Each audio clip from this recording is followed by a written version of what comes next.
For our last story tonight, let's talk about aliens. They live among us and they have been doing so for years.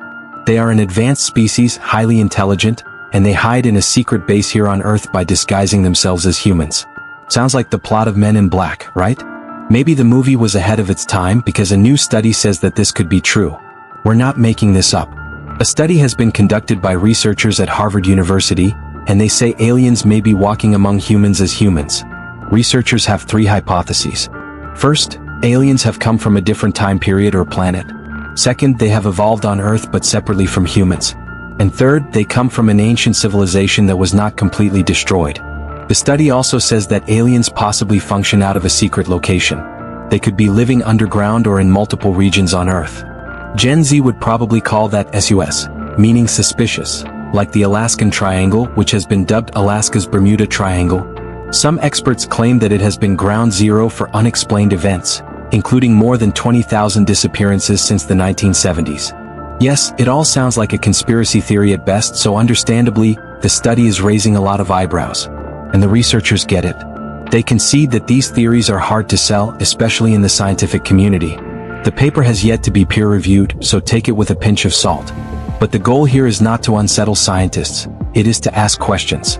Because aliens are having a moment.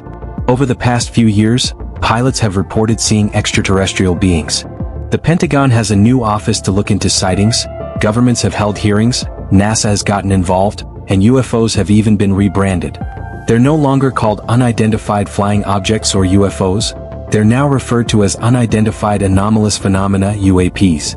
So far so complicated. But the thing is, despite all the commotion, we still don't know enough about aliens. This study aims to move the discussion forward. It wants to ask questions about unidentified observations made around the world every year. After all, just last year, a former Pentagon official made an explosive allegation in the US Congress. He claimed that the government had been keeping crashed UFOs and dead aliens.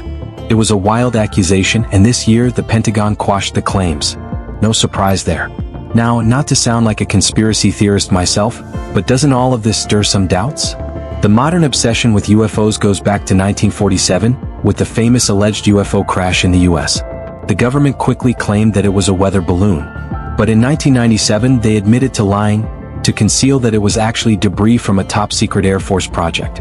It was called Project Mogul, and it was designed to detect Soviet nuclear tests. And the US is not alone. Governments across the world have been accused of ridiculing the study of UFOs. This is strange because these are legitimate questions. Decades later, trust has eroded. There are 10 to 50 billion potentially habitable worlds in our galaxy. The only good news is that people seem to be taking this topic more seriously now. On Mars, a rover has collected samples to study the existence of life. Probes are investigating some moons in our solar system, and scientists are actively using artificial intelligence to help the search. NASA recently assembled a team to study UFOs. They say a rigorous, evidence-based, data-driven scientific framework is essential, and they're right. But we say, what is scientific framework without some questions?